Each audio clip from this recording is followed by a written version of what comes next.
ನೀವು ದೀರ್ಘಾಯುಷ್ಯ ಪಡೆಯಲು ಹಲವು ಮೂಲಭೂತ ಅಂಶಗಳನ್ನ ಪಾಲಿಸಬೇಕು. ಆ ಅಂಶಗಳು ಯಾವುದೆಂದ್ರೆ, ಮೊದಲು ಧೂಮಪಾನಕ್ಕೆ ಗುಡ್ ಬೈ ಹೇಳಬೇಕು.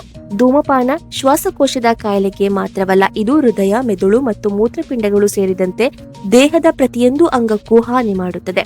ಅಲ್ಲದೆ ಮದ್ಯಪಾನದಿಂದ ದೂರವಿರೋದು, ವ್ಯಾಯಾಮ ಮಾಡೋದು, ಮಧ್ಯಂತರ ಉಪವಾಸ, ಮಾಂಸಾಹಾರ ತಿನ್ನದೇ ಇರೋದು, ಆಹಾರದಲ್ಲಿ ಸಕ್ಕರೆಯನ್ನ ಬಹುತೇಕ ದೂರವಿರುವುದು, ಕೊಬ್ಬಿನ ಆಹಾರಕ್ಕೆ ಬ್ರೇಕ್ ಹಾಕುವುದು ಹಾಗೂ ಹೆಚ್ಚೆಚ್ಚು ನೀರು ಕುಡಿಯೋದು ನಿಮ್ಮ ದೀರ್ಘಾಯುಷ್ಯವನ್ನ ಹೆಚ್ಚಿಸಲಿದೆ.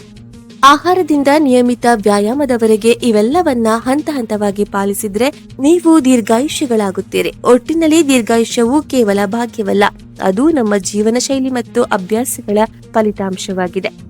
ಸರಿಯಾದ ಆಹಾರ, ವ್ಯಾಯಾಮ, ಮನಃಶಾಂತಿ ಮತ್ತು ಒಳ್ಳೆಯ ಚಿಂತನೆಗಳ ಮೂಲಕ ಆರೋಗ್ಯಕರ ಹಾಗೂ ದೀರ್ಘಾಯುಷ್ಯವನ್ನ ಸಾಧಿಸಬಹುದು. ಆರೋಗ್ಯವೇ ಮಹಾಭಾಗ್ಯ ಎಂಬ ಮಾತಿನಂತೆ ಆರೋಗ್ಯವನ್ನ ಕಾಪಾಡಿಕೊಂಡ್ರೆ ದೀರ್ಘಾಯುಷ್ಯ ಸ್ವಯಂ ಸಾಧ್ಯವಾಗುತ್ತದೆ.